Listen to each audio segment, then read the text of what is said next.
가장 그 바로 칭찬하려고 바로 지금.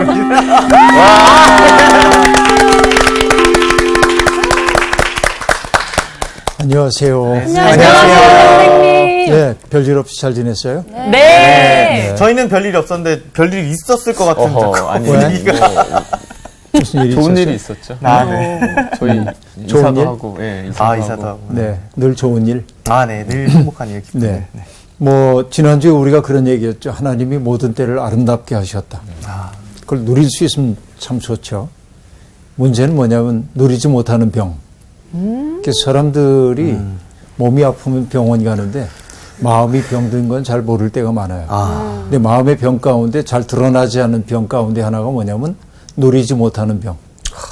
이미 주어진 것을 누리지 못하는 것이 인생을 빈곤하게 만드는 가장 심각한 질환 같아요. 그래서 우리 어릴 때 요즘은 뭐 어린이들 노는 방식이 달라졌습니다만은 우리 어릴 때만 해도 고무신 신었거든요. 고무신 신고 그러면은 고무신 하나만 있어도 냇가에 이렇게 띄워놓고 따라가고 흘러가는 대로 그렇죠. 소나무 있으면은 소나무 등걸을 자귀를 가지고 이렇게 잘라내 등걸을 그래가지고 배 모양으로 깎고 배 뒤에다가 송진을 묻혀가지고선 놔두면은 송진이 녹으면서 앞으로 가거든요. 신기하다. 이런 놀이 하면서 살고 그러니까 인공적으로 누릴 수 있는 게 별로 없었기 때문에 자연 속에서 누릴 수 있는 것들을 많이 누리며 살고 그 때문에 불행하지 않아서 모든 사람들이 똑같이 놀았으니까. 근데 오늘 이제 우리가 이전보다 물질적으로는 훨씬 풍요로워졌지만 이제 비교를 자꾸 하게 된단 말이에요. 그래서 불행을 내면화하고 살고 이런 문제들이 있죠. 그러니까 나 홀로 개인의 윤리로서 당당하게 사는 건 좋은데 불의한 세상 때문에 우리가 영향을 입을 때 대단히 많이 있죠. 나는 가만히 있고 싶은데 세상이 우리를 뒤흔들어 놓기도 한단 말이죠. 이런 현실 속에서 우리가 삶을 돌아볼 필요가 있겠지. 오늘 전도서 8번째 강의는 바로 그런 현실의 일단을 보게 될 겁니다. 오늘 수업 전도서 8강 사람과 짐승이 일반이다. 오늘 한번 성경 읽고 시작할까요? 전도서 3장 16절부터 22절까지의 말씀입니다. 네. 원구씨부터 읽어주세요. 네. 또 내가 해아래서 보건대 재판하는 곳 거기에도 악이 있고 정의를 행하는 곳 거기에도 악이 있도다. 내가 내 마음속으로 이르기를 의인과 악인을 하나님이 심판하시리니 이는 모든 소망하는 일과 모든 행사에 때가 있음이라 하였으며 내가 내 마음속으로 이르기를 인생들의 일에 대하여 하나님이 그들을 시험하시리니 그들이 자기가 짐승과 다름이 없는 줄을 깨닫게 하려 하심이라 하였노라. 인생이 당하는 일을 짐승도 당하나니 그들이 당하는 일이 일반이라. 다 동일한 호흡이 있어서 짐승이 죽음같이 사람도 죽으니 사람이 짐승보다 뛰어남이 없음은 모든 것이 헛됨이로다. 다 흙으로 말미암았으므로 다 흙으로 돌아가나니 다 한 곳으로 가거니와 인생들의 혼은 위로 올라가고 짐승의 혼은 아래 곧 땅으로 내려가는 줄을 누가 알랴. 그러므로 나는 사람이 자기 일에 즐거워하는 것보다 더 나은 것이 없음을 보았나니 이는 그것이 그의 몫이기 때문이라. 그의 뒤에 일어날 일이 무엇인지를 보게 하려고 그를 도로 데리고 올 자가 누구이랴. 네, 오늘 이야기는 조금 어려워요. 이해하기 어려운 대목이기도 합니다만은 그러나 차근차근 한번 볼 텐데요. 해 아래에서 내가 보았다. 이런 말을 이 전도자 코헬렛이 자주 합니다. 해 아래에서 난 이러이러한 것들 보았다. 여러분, 우리도 늘 보며 살죠. 뭔가를. 그런데 보지만 반성적으로 성찰하지 않기 때문에 우리가 제대로 본다고 얘기할 수가 없어요. 저는 외국에 나가는 그래서 오랫동안 머물게 되는 젊은이들에게 늘 이렇게 얘기합니다. 외국에 가서 만나는 모든 것들을 기록을 해봐라. 자동차 표 사는 거에서부터 자동차 운행하는 방식이라든지 건물이 배치된 모습이라든지 우체통의 모양이라든지 문의 문고리가 우리와 어떻게 다른지 다 신기하잖아. 낯선 곳에 가면. 맞아요. 그런데 재미나는 게 뭐냐면 사흘만 지나면 익숙해져서 그죠? 사흘만 지나면 별로 관찰 안 해. 그다음 뭐 늘 그런 거지 이렇게. 유럽에 있는 그 유명한 교회들을 보면은 와 그러고 다 관심을 가져요. 근데 여러 군데 다니다 보면 다 비슷한 그 감동이 건물이 그 없었어요. 건물이요. 예, 예. 이게 사람이죠. 그러니까 보아도 별로 그게 내 속에 어떤 성찰을 일으키지 않는다는 말이죠. 그런 의미에서 여기 전도자는 끝없이 뭔가를 살피는 사람이야. 세상을 유심히 바라보는 거야. 유심히. 무심코 바라보는 게 아니라 유심히 바라봐. 근데 오늘 부정적인 것을 하나 봤어요. 어떤 거냐면 재판하는 곳 거기에도 악이 있고 정의를 행하는 곳 거기에도 악이 있더라. 이게 얼마나 잘못된 일입니까? 법이라고 하는 게 전에도 얘기를 여러분께 해줬나요? 법법자를 이렇게 쓰거든요. 근데 옛날에는 법이라고 하는 게 애당초에 이렇게 쓰여 있지를 않았대.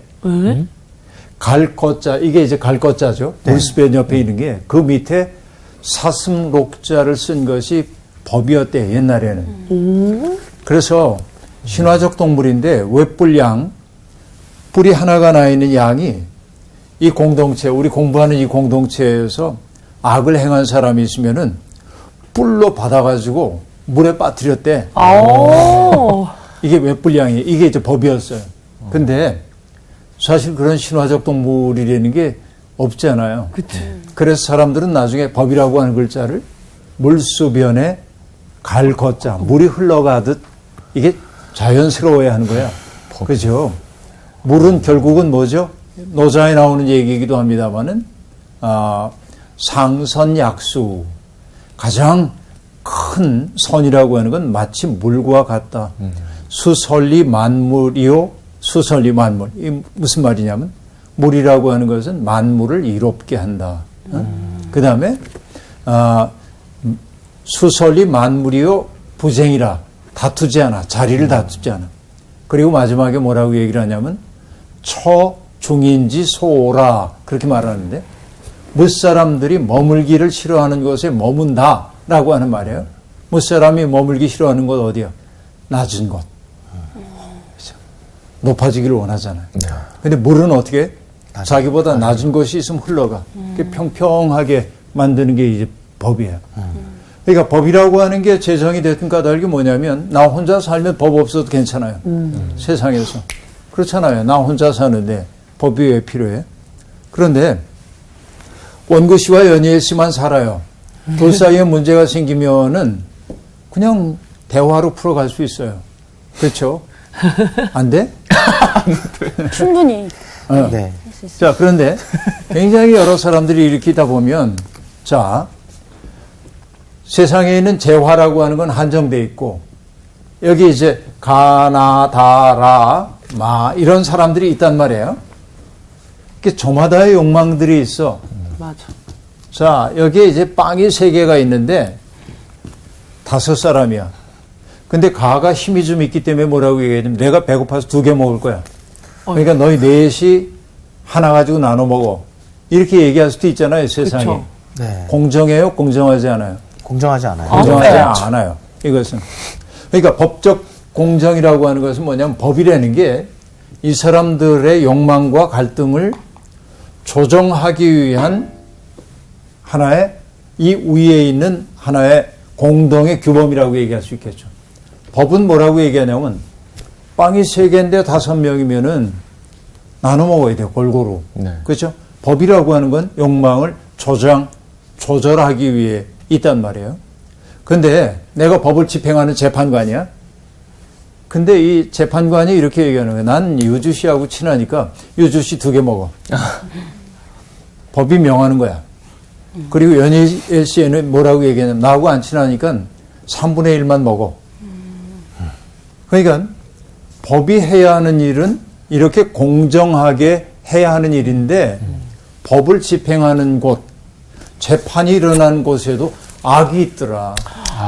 이게 현실적인 얘기 아닙니까? 어떻게 보면. 이게 이제 슬픈 일이지만 이런 일이 있다. 법이 자의적으로 집행되는 현실이 있더라. 이게 유사일에 있었던 일이기 때문에 율법에도 그런 얘기가 나오거든요. 너희는 재판할 때 불의를 행하지 말아라 하는 말. 그리고 이렇게 얘기합니다. 가난한 자의 편을 들지 말아라. 자, 얘기 들어봐요. 그 다음에 마음으로 움직이시. 세력 있는 자라고 두둔하지 말아라. 공의로 사람을 재판할지며 라고 얘기합니다. 자, 여기 가난하니까 법을 대충 봐주고 이거 안 돼. 그렇죠. 이걸 뭐라고 하냐면 법적 정의, 사법적 정의를 미슈팟. 미슈팟? 이거는 법관이 법의 조문에 따라 객관적으로 판단하는 정의야, 이거는. 이게 미슈팟이라는 게 사법적 정의입니다. 자, 예를 들어서 원구 씨가 네. 사랑하는 아이를 위해서 뭔가를 주고 싶은데 너무 돈이 없어. 근데 설날이 돼가지고 아이한테 꼭 선물을 주고 싶은데 없어서 네. 장난감 가게에서 훔쳤어. 울 것 같아요. 하지 마세요. 그게 잡혀 들어갔어. 네. 그럼 법은 원구 씨가 가난하니까 무죄 이렇게 하면 돼요?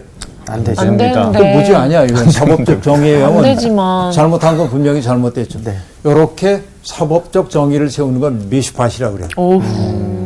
그런데 법이 사법적 정의에 의해서 원구 씨 감옥에 들어가 1년 이렇게 하면 애들이랑 어떻게 남겨지는 아이랑 안 돼. 이런 사정을 보니까 뭐냐면 그래 참 이런 잘못을 저질러서 벌을 받아야 하지만 그럼에도 불구하고 그에게 새로운 기회를 주긴 줘야잖아요. 그래서 세다카라고 하는 것은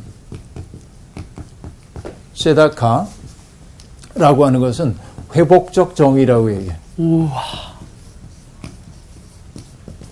사실 보니까 너무 가난해가지고 이럴 수밖에 없었고 정상 참작을 해보니까 가엾어. 정상. 그래서 여러분 이전에 이건 진짜로 있었던 일인데요. 1997년 말에 IMF 체제에 우리가 돌입하잖아요. 네. 이런 일이 벌어졌어. 금방 얘기했던 일이. 이건 실화를 바탕으로 한 얘기입니다. 예. 경찰이 잡고 보니까 그런 사정이 있었어. 그래서 어쨌든 사법적 정의를 하기 위해서 그 사람이 재판을 넘겨질 수밖에 없었어. 근데 그 경찰이 한 일이 뭐냐면은 자기가 돈을 내가지고 장난감을 사가지고 아이에게 갖다 주고 이게 바로 세다카야. 회복적 정의. 하나님이 원하시는 것은 이 둘이 함께 살아있어야 되는 거예요. 그러니까 가난한 사람이라고 편들지 말아라.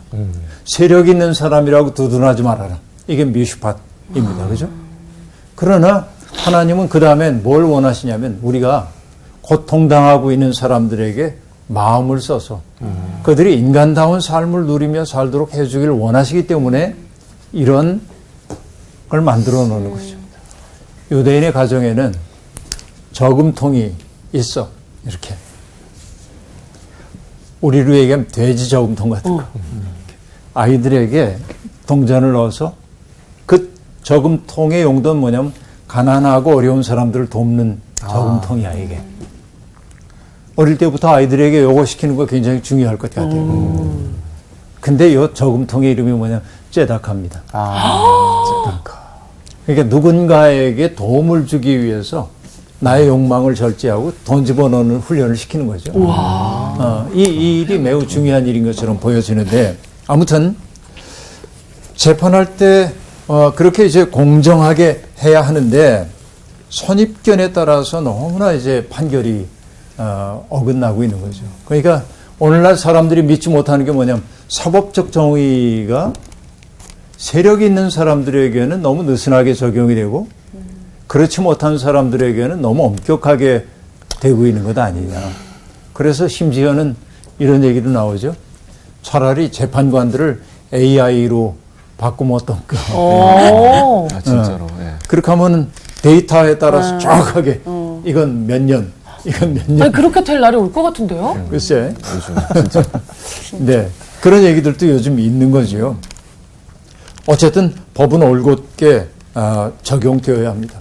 사실 법을 집행하는 사람들도 오류 가능성이 있어요, 없어요? 있습니다. 사람은 누구나 다 오류 가능성이 있을 수밖에 없는 거죠. 과거에 이제 판사로 유명했던 분 가운데 김홍섭이라고 하는 판사가 계셨습니다. 그분이 돌아가시기 몇 년 전에 무상을 넘어서 60년대입니다만 그런 책을 써요. 근데 법관으로서의 본인의 괴로움을 얘기를 하는 대목이 나오는데 그분은 이렇게 얘기합니다. 법관은 조사와 판단을 기본으로 한다. 이 사람이 정말 죄를 저질렀는지를 조사해야 하고 거기에 대해서 판단을 해야 하지만 그런데 이분이 고통스러워하는 건 뭐냐면 어쩔 수 없는 힘에 압도되어서 유린당한 패자들 앞에 좋은 법관이 된다고 해서 몇 년 감옥에 들어가고 이렇게 하는 게 자기로서 너무 가슴이 아픈 거예요. 그래서 그분은 몇십파 사법적 정의를 그렇다고 해가지고 함부로 버릴 수도 없잖아요. 그러니까 좋은 법관이어야 돼요, 여기에서는. 근데 그분이 늘 명심하고 있었던 것은 뭐냐면 법관인 동시에 친절하고 성실한 인간이어야 한다는 사실을 잊지 말자. 그래서 그분이 했던 일이 뭐냐면 정말 어려운 사람이 감옥에 가서 그럼 그 사람의 뒤를 다 돌봐줬어요. 찾아가고 그 자식들을 돌봐주고 그 일을 했어. 대단하신 분이다. 이게 바로 뭐냐면 세다카. 이거 이 둘을 함께 가는 거예요. 그러니까 좋은 법관인 동시에 대단하시네. 친절하고 성실한 사람이 되고자 했던 것이죠. 네. 되게 아무튼 아름다운 사회다. 그죠? 아름다운 사회죠. 훈훈하네요. 어쨌든 속상한 게 그 전도자가 보기에 재판하는 곳 혹은 정의가 실현되어야 하는 장소에서도 악이 있는 거. 여기서 악이라고 하는 건 사악한 거야. 위선적인 거야. 이런 일들이 있는 것을 내가 보았다. 3장 17절 그래서 말합니다. 내가 내 마음속으로 이르기를 의인과 악인을 하나님이 심판하시리니 이는 모든 소망하는 일과 모든 행사에 때가 있음이라 하였으며 자 어떤 말이냐면 늘 잘못된 법 집행에 의해서 어려움을 겪는 것은 의인들이에요. 그러니까 의인과 악인을 모두 하나님의 심판 아래에 있다는 사실을 알아야 한다 그런 얘기예요. 지금 악인들이 세상 법정에서 무죄로 방면된다 해도 하나님의 법정 앞에 설 수밖에 없다. 최종 신급은 하나님이기 때문에 현실에서는 정의가 이기지 못하는 것처럼 보이는지 몰라도 하나님의 법정에서는 결국 정의를 세우실 것이다 하는 얘기입니다. 그 모든 일에는 때가 있어요. 모든 일에는. 그러면 여러분 악이 번성하잖아요. 악이. 자, 악한 자들이 잘 돼.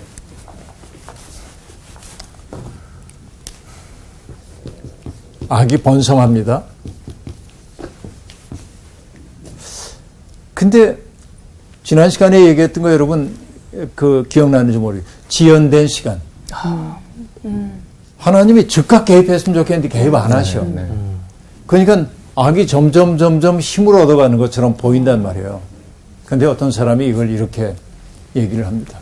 하나님이 가만두시는 까닭이 있대. 때가 무르익기를 바라는 건데 자 예를 들어서 우리는 제사 드리는 사람들은 아니지만 제삿날에 돼지 한 마리를 잡으려고 그러는데 돼지에게 특별히 여러 돼지들이 있지만 제삿날 잡기로 한 돼지에게 먹을 걸 더 줘. 왜 그럴까요? 슬퍼요. 왜 그래? 살을 찌는 맛있으니까. 거야. 돼지는 행복하겠죠. 내가 지금 특권적으로 지금 누리고 있어. 이 멋있는 음식을. 그러나 사실은 얘가 왜 이렇게 지금 살찌워지고 있어요? 그 저를 가르치시는 아니야. 아닙니다. 제삿날 잡기 위해서 그러잖아요. 진짜 무섭다. 모든 일에는 때가 있는 거예요. 그러니까 여러분, 오늘 악이 번성하는 것처럼 보여도 하나님의 궁극적 심판을 믿고 있는 사람들은 번성하는 악이 결국은 심판의 날을 향해 나가고 있음을 알아차려야만 하는 것이죠. 난 이게 참 중요한 거라고 생각해요. 하나님의 시간을 모르는 인간은 조바심을 치지만 하나님은 조바심 내지 않으십니다. 그렇죠? 우리가 조바심을 느끼는 우리가 조바심을 우리가 낼 너무 뿐이지. 그러니까 여러분, 그게 정말 그분이 한 얘기인지는 잘 몰라. 어느 책에서 읽은 건데, 종교 개혁자인 마틴 루터가 저녁이 되면 그랬대네요. 창문을 열고 하나님 앞에 이렇게 기도했대. 하나님, 이 세상이 제 겁니까? 당신 겁니까? 그러면 여러분 대답이 어떻게 나와요? 하나님 거죠. 당연한 건. 당신의 세상을 당신께 맡기고 나는 자라갑니다. 생각되는 거예요. 여러분, 우리는 역사 속에서 책임을 다해야 합니다. 그러나 내가 원하는 결과가 내게 다가오지 않는다고 낙심할 이유는 없어요. 하나님이 하실 것이기 때문에. 나는 나로서 최선을 다하지만 하나님의 때는 무르익고 있다. 이게 오늘 코엘렛이 우리에게 들려주는 얘기입니다. 그죠? 그 다음 절 볼게요. 내가 내 마음속으로 이르기를 인생들의 일에 대하여 하나님이 그들을 시험하시리니 그들이 자기가 짐승과 다름이 없는 줄을 깨닫게 하려 하심이라 하였노라 라고 말합니다. 자, 하나님이 사람들에게 드러내 보여주는 것이 뭐냐면 사람과 짐승이 일반이라. 어떤 의미에서 그래요? 사람과 짐승 다르잖아요. 네. 어떤 의미에서 똑같아요? 먹고 자고 싸고. 먹고 자고 싸고. 네, 그것도 그러네. 네. 또 뭐야? 결국은 죽을 수밖에 없어. 짐승이 되었든 인간이 되었든 다 죽을 수밖에 없어. 이게 일반이야. 짐승과 인간이 다름이 없어요. 죽음이라고 하는 사멸의 운명 앞에, 그렇죠? 사멸의 운명 앞에 있어요. 그러니까 죽음은 나의 통제 아래에 있질 않아요. 하나님께 속해 있어요. 생명과 죽음이라고 하는 것은 짐승 역시 사멸할 수밖에 없는 운명 속에 있는 겁니다. 그렇죠. 그러니까 시편 104편이 이렇게 얘기하거든요. 주께서 낯을 숨기신 즉 그들이 떨고 주께서 그들의 호흡을 거두신 즉 그들은 죽어 먼지로 돌아가나이다. 주의 영을 보내어 그들을 창조하사 지면을 새롭게 하시나이다. 오늘 내가 쉬고 있는 호흡이라고 하는 게 내 숨이 아니고 하나님이 우리 속에 불어넣는 숨이거든요. 그러니까 하나님이 아담을 창조하시고 그 코에다가 생기를 불어넣었다고 얘기하는데 아담은 흙을 뜻하고 흙은 바로 우리들이죠. 아담아입니다. 그러니까 성경이 근원적으로 하고 있는 얘기는 뭐냐면 내가 숨 쉬고 있는 것처럼 생각되지만 실제로 내가 숨 쉬죠. 멈추고 싶으면 멈출 수도 있어요. 하지만 여러분 죽음에 이르는 사람은 숨 쉬고 싶어도 쉴 수가 없어요. 그 얘기는 뭐냐면 숨의 주인은 하나님이신 거죠. 지금도 내가 숨 쉬고 있다고 하는 것은 뭐냐면 하나님이 내 속에 생기를 불어넣고 계신 거거든요. 그러니까 은총의 때죠, 지금이. 그렇죠. 이게 정말 중요한 것이라고 볼 수 있어요. 그렇기 때문에 인간은 죽음을 의식하며 사는 존재예요. 죽음을 의식한다고 하면 사람들이 우울해집니다. 죽음 얘기하는 거 정말 싫어하고요. 네. 그래서 전에도 죽음 얘기할 때 나왔는지 모르겠습니다만은 죽음을 말끔하게 처리하잖아요. 요즘 돈만 있으면 대행해 주는 사람들이 있고 죽음을 자꾸 멀리하려고 하고 있습니다. 그러나 죽음을 의식하며 산다는 것은 오늘을 의미 있게 귀하게 여기며 살게 된다는 거죠. 예를 들어 봅시다. 여러분, 내게 주어져 있는 시간이 한 달밖에 없음을 알았어요. 많아. 그런 사람들. 그럼 뭐 할 거예요? 원구 씨, 한 달밖에 없어. 저는 가감 없이 딱 드는 생각은 좀 봉사를 하고 싶은 생각이 들 것 같아요. 왜냐하면 이 한 달을 사는데 최대한 가치 있게 살아야 되기 때문에 이게 지금 부르실 때가 한 달밖에 안 남았기 때문에 그때는 이 남을 위해서 진짜 살 것 같은데 그만큼 지금 봉사를 많이 못하고 있다는 거가 그만큼 또 안타까워. 아직 많이 있다고 생각하니까. 네네. 연재 씨 같으면 뭐 하겠어요? 한 달만 있다니. 저는 기도하면서 회개할 것 같아요. 회개. 지난 시간 동안 제가 잊고 있었던 저의 죄를 고백하고 진짜 하나님께 다 엎드려가지고 다 기도하면서 역시. 숨어 있었던 그런 나도 내가 일부러 몰랐던 죄? 나도 모른 척 하려고 했었던 그런 죄까지도 다 고백해서 하나님 앞에 섰을 때 깨끗하게 서고 싶어. 네네 그렇게 서고 싶어요. 유주 씨는? 같이 얘기해볼까요? 뭐 하고 싶으세요? 다를 것 같은데. 아, 다를 것 같아요? 두 분의 일심동체라 그래서 내 마음은 그런가요? 같을 줄 알았지. 저는 한 달 동안 아이들과 손을 잡고, 이스라엘에 가서. 진짜? 그래. 이걸 내가 생각하려고 정말 그 아이들에게 하나님의 땅을 함께 밟으면서, 엄마가 먼저 가더라도, 어떤 해줄 수 있는 메시지를 그 땅에서 해주고 싶어요. 뭔가 굉장히 뭉클하면서 한 달 남기 싫다. 그렇죠. 그런 마음이 뭐, 들었어요. 동준 씨는 비슷해요? 이런 마음이 사실 없는 건 아닌데 조금 더 솔직히 더 생각을 해보면 뭔가 잊혀지지 않기 위해 제가 할 수 있는 모든 흔적을 남기려고 노력을 할 것 같아요. 뭐 시를 쓰든 뭐 글을 쓰든 뭐 음악을 만들든 그게 더 솔직한 제 심정일 것 같아요. 어떤 분이 네. 지금 내가 얘기했던 그 가정을 하고 글을 썼어요. 누군지는 모릅니다. 근데 그분이 이렇게 썼어. 만일 단지 짧은 기간 동안 살아야 한다면 이 생에서 내가 사랑한 모든 사람을 찾아보리라. 그리고 그들을 진정으로 사랑했음을 확실히 말하리라. 덜 후회하고 더 행동하리라. 또한 내가 좋아하는 노래들을 모두 불러봐야지. 나는 춤을 추리라. 나는 밤새도록 춤을 추리라. 하늘을 많이 바라보고 따뜻한 햇빛을 받으리라. 밤에는 달과 별을 많이 쳐다보리라. 그 다음에는 옷, 책, 물건, 내가 가진 사소한 모든 것들에 작별을 해야겠지. 그리고 나는 삶에 커다란 선물을 준 대자연에게 감사하리라. 그의 품속에 잠들며. 그렇게 말하는데 이건 이제 그분의 얘기인데 공감되는 부분들이 있어요. 내가 사랑했던 사람들 찾아보고 싶다. 또 진정으로 사랑했다고 말하리라. 우리 참 말 안 하고 살잖아요. 너무 수화하면서. 그리고 덜 후회하고 더 많이 행동하리라. 그리고 내가 좋아하는 노래도 불러보고 춤도 추고 햇빛도 즐기고 달빛도 즐기고 그렇죠? 일상생활이네.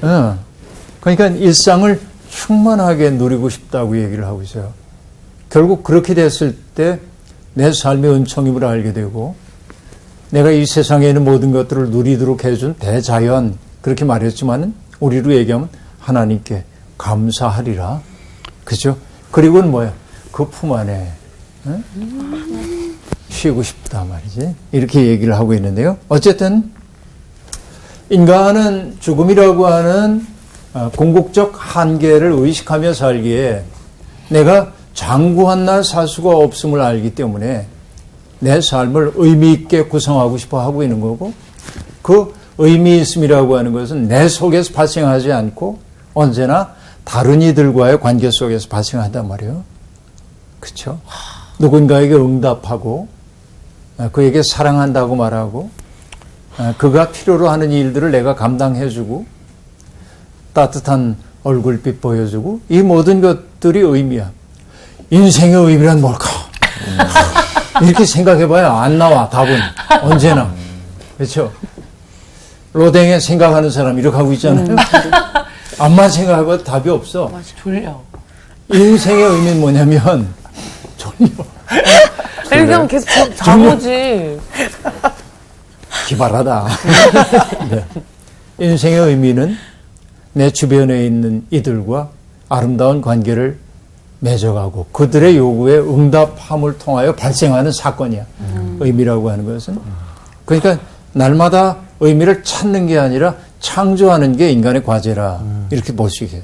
다음에 똑같은 얘기가 19절에 반복됩니다. 인생이 당하는 일을 짐승도 당하나니 그들이 당하는 일이 일반이라. 다 동일한 호흡이 있어 짐승이 죽음같이 사람도 죽으니 사람이 짐승보다 뛰어남이 없으면 모든 것이 헛됨이로다. 여러분, 인간과 짐승의 호흡이 동일하대요. 이건 생명의 원기를 뜻하는 거지 성령 뜻하는 게 아닙니다. 그렇죠. 생명의 원기라는 게 내 속에 들어오면 삶이고 떠나가면 죽음인 거죠. 짐승과 내가 다를 바가 없어요. 그렇죠. 그러니까 이 말 속에 담겨있는 또 다른 뜻도 있네요. 어떻게 보면. 내 속에 스쳐 지나온 하나님의 원기가 동물들에게도 있다고 한다면 그럼 여러분 동물들 함부로 대하는 일을 할 수가 없겠죠. 이게 창조신학에 합당한 일이라고 볼 수 있어요. 자, 그 다음에 보겠습니다. 다 흙으로 말미암았으므로 다 흙으로 돌아가나니 다 한 곳으로 가거니와 인생들의 혼은 위로 올라가고 짐승의 혼은 아래 곧 땅으로 내려가는 줄을 누가 알랴. 이렇게 말하고 있습니다. 여러분, 물질적으로 환원하자고 한다면 인간은 별거 없습니다. 인간의 몸에서 나는 지방이라는 게 비누 몇 개 만들 수 있나? 뭐 이 정도이고 인간의 몸 속에 있는 철분이라는 게 그래서 못 하나 만들 수 있을까? 이게 우리의 몸이라고 하는 거 물질로 해체한다고 한다면 남는 게 별로 없거든요. 이게 인간이란 말이죠. 그래서 사람들은 인간을 육체로만 파악하지 않고 인간의 위대함을 혼으로, 영혼으로 얘기를 하잖아요. 근데 옛사람들은 이렇게 얘기합니다. 옛사람들은 혼은 죽으면 위로 올라가고 백은 땅으로 흩어진다. 왜냐하면 땅과 하늘이 만나서 나라고 하는 존재가 만들어졌기 때문에 위로 올라가는 것을 혼이라고 하고 밑으로 내려가는 것을 백, 혼백이라고 얘기를 한단 말이에요. 그게 혼백이란 말 들어봤죠? 네. 혼비백산이라. 네. 혼은 위로 올라가고 백은 밑으로 내려가. 혼비백산이지 그야말로. 맞아. 그런 얘기죠. 여러분, 플라톤이라고 하는 분이 썼던 국가정체라고 하는 책에 보면 거의 이제 끝부분에 에르라고 하는 사람의 이야기가 나와요. 어떤 얘기냐면 에르가 죽은 다음에 며칠 동안 경험하고 온 일을 사람들에게 이야기합니다. 뭐라고 말하냐면 혼은 1000년 동안을 떠돈대. 하늘에서 떠돌든 땅에서 떠돌든 떠돈다는 거야. 그런데 대개 방향은 어떠냐면 올바른 삶을 살았던 사람들의 혼은 하늘로 올라가고 올바르지 못한 삶을 살았던 사람들의 혼은 밑으로 내려간대요. 여기를 이제 떠돌게 됐다는 겁니다. 그리고 결국 그 세월이 채워지면은 다음 생을 결정하는 장소에 모이게 된대. 그리고 거기에서 제비 뽑기를 해. 근데 재미나는 게 뭐냐면 제비 뽑기는 운이잖아요. 근데 그 제비의 운도 결정돼 있어. 내가 이전에 잘못 살았던 것을 후회하고 반성하는 사람, 잘 살고 싶다 하는 마음의 염원이 생겼으면은 좋은 생을 얻게 되고, 전에는 여기에서 아름답게 살았으나 별로 반성하지 않고 자기만족에 겨운 사람이라고 한다면은 별로 좋지 않은 인생을 살게 된다는 거지. 이게 이제 그리스인이 가지고 있는 생사관이었다고 말할 수 있겠어요. 결국은 뭐냐면은 플라톤이 말하고 있는 것은 뭐냐? 오늘 좋은 인생을 살거나 나쁜 인생을 사는 것은 결국은 자기의 몫이라는 거야. 자기가 살아온 내력이 그를 그렇게 만든다. 플라톤이 그렇게 얘기해요. 근데 코엘렛은 히브리적 사고이기 때문에 뭐라고 말하냐면 알 수가 없다는 거야. 혼은 인생들의 혼은 위로 올라가고 짐승의 혼은 아래로 내려간다고 하지만 그걸 누가 아냐? 그거 알 수 없어. 그렇죠? 그리스적 사고에서는 그게 명백한 것으로 보이지만 히브리적 사고에서는 글쎄 그거 그렇게 말할 수 있나? 그거 알 수 없는데 이렇게 지금 얘기를 하고 있다는 말입니다. 죽음 이후에 벌어지는 일은 누구도 알 수가 없어. 이게 이제 지금 히브리적 사고가 하고 있는 얘기입니다. 우리는 죽은 다음에 심판이 있을 것을 믿고 잘못한 사람은 지옥, 하나님의 뜻대로 산 사람들은 하나님 나라 이렇게 간다고 생각하잖아요. 그런데 옛날의 히브리적 사고 속에서는 벌 받는 것으로서의 지옥 개념이 별로 없어요. 거기는 죽으면 스올이라고 하는 죽은 자들의 세계로 간다고 믿었을 뿐입니다. 옛날에는 그랬어요. 히브리적 사고가 그랬다는 얘기입니다. 그러니까 죽음 이후에 무슨 일이 일어나는지 모른다. 코헬렛이 그렇게 지금 얘기를 하고 있습니다. 그래요. 사실 여러분, 공자님도 제자인 게로가 묻거든요. 귀신을 어떻게 섬겨야 합니까? 그렇게 물었어요. 그러자 공자님이 대답합니다. 아니, 삶을 알지 못하는데 어찌 죽음을 알겠는가? 그렇게 말했거든요. 이게 뭐냐면 미지생원 지사라고 말해요. 미지생. 생이 뭔지도 알 수가 없는데 어떻게 지사, 죽음을 알겠는가? 중요한 것이 뭐냐면 오늘이 매우 중요하다. 이게 이제 공자님이 했던 얘기이기도 하거든요. 그래서 이 코헬렛도 지금 말하고 있습니다. 사람이 죽으면 혼이 하늘로 가는지 짐승의 혼이 밑으로 내려가는지 우리는 그거 이성적으로 판단할 수가 없어. 그러니까 우리에게 중요한 삶은 뭐예요? 오늘을 살아내는 삶이에요. 그래서 22절이 얘기합니다. 그러므로 나는 사람이 자기 일에 즐거워하는 것보다 더 나은 것이 없음을 보았나니 이는 그것이 그의 몫이기 때문이라. 그의 뒤에 일어날 일이 무엇인지를 보게 하려고 그를 도로 데리고 올 자가 누구랴 라고 말하고 있습니다. 자, 결국은 우리가 알지 못하는 죽음의 문제에 대해서 죽은 다음에 내가 어떻게 될까? 이런 문제. 여러분, 하나님을 믿는 사람들은 죽으면은 더 큰 생명이신 하나님의 품으로 간다는 거 우리 확실히 알잖아요. 믿잖아. 그렇게 고백하잖아요.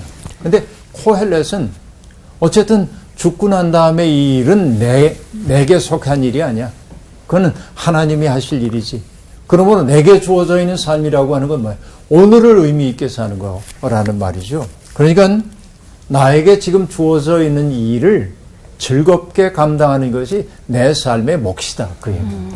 그러니까 내 삶의 몫을 누리는 이것이 미래에 벌 받을까 아니면은 상을 받을까 이것 때문에 너무 걱정하지 말고 오늘을 충실하게 살아라 하는 얘기입니다. 여러분, 톨스토이의 책 단편 가운데 3가지 질문이라고 하는 단편이 있죠. 거기에서 3가지를 묻거든요. 내 인생에서 가장 중요한 사람은 누구인가? 내 인생의 가장 중요한 때는 어느 때인가? 내 인생의 가장 중요한 일은 무엇인가? 이야기 끝에 어느 왕의 이야기를 들려줍니다만 이야기의 결론은 뭐냐면 내 인생의 가장 중요한 사람은 지금 함께 있는 사람이고 내 인생의 가장 중요한 때는 지금이고 내 인생의 가장 중요한 일은 지금 내 곁에 있는 사람을 사랑하는 것. 이것이 가장 소중하다고 얘기하고 있어요. 바로 이 코헬렛이 우리에게 전해주고 있는 메시지가 바로 그런 것입니다. 그러니까 내 삶은 왜 다른 이의 삶과 다른가 날마다 비교하느라고 우울해하지 말고 나에게 주어져 있는 삶이 하나님이 내게 주신 몫이라고 여기며 충실하게 살아내라. 이것이 믿음 안에 사는 삶이다. 그런 얘기죠. 예, 오늘 수업 여기서 마칠게요. 고맙습니다. 하지 마세요. 하지 마세요. 이야. 마지막 메시지를 딱 던져주시고 마지막에 영화처럼 그냥. 가장 즐거워하는 일이 무엇이 될까요? 저는 정말 프레젠트이죠. 프레젠트. 정말 현재가 선물이다 라는 말 있잖아요. 근데 저는 그거를 그냥 밥 먹듯이 하던 말이었는데 오늘이 진짜 선물이라는 건 알았지만 말해서 알았지만 오늘 말씀을 토대로 생각하니까 그냥 오늘이 너무 금 같은 하루인 것 같아요. 이 하루를 너무 안 사랑하며 살아가기엔 너무 아깝다. 사랑하자. 이렇게 얘기하고 싶네요. 두 분이 손을 꼭 잡으시는데 어떻게 됐어요? 예진이 씨는 어때요? 지금 네. 저와 함께하는 모든 사람들을 사랑해야겠다. 사랑합니다. 이 우동생 정말 가끔 없어요. 진짜 저도 진짜 바로 말씀을 들었을 때 지금 저희 사랑하는 사람 좀 와이프가 딱 생각났죠? 네, 딱 생각나고 지금 뭐 하고 있는 일 이렇게 와이프 신경 쓰고 하는 일 이런 거에 대해서 그리고 지금 제일 소중한 나의 때 중에 지금이라는 생각이 정말 들어서 와이프 보고 싶었어요. 어머, 울지 마시고. 어머, 어떡해. 웬일이야. 이러면서 아내에게 하트병 한번 하세요. 아, 네, 했는데 너무 작았나요? 너무 작았어요. 이렇게 하면 안 붙어요, 발이. 아, 진짜. 어떻게 됐어요? 아, 저는 뭐 지금 이 순간 네. 사랑하는 사람과 함께 이렇게 할 수 있어서 참 행복한데 왜 이렇게 못 누리고 살았나. 오늘은 좀 아름답게 오늘은 누려보세요. 이렇게 행복한 삶을 살아야 되는데. 이번 주 퀴즈입니다. 다음 중 천지창조 순서가 틀린 것은 무엇일까요? 1번 첫째 날 빛, 2번 셋째 날 하늘, 3번 다섯째 날 새와 물고기. 정답을 아시는 분은 CBS 성서학당 홈페이지에 정답을 올려주시거나 우편으로 보내주시면 됩니다. 선정되신 분들에게는 대한성서공회에서 발간한 성경 통독을 위한 최고의 자습서 성경 2.0, 세상을 바꾸는 복음 매거진 크리스채너티 투데이 1년 정기 구독권, 성서학당 선생님들의 저서 중 하나를 드립니다.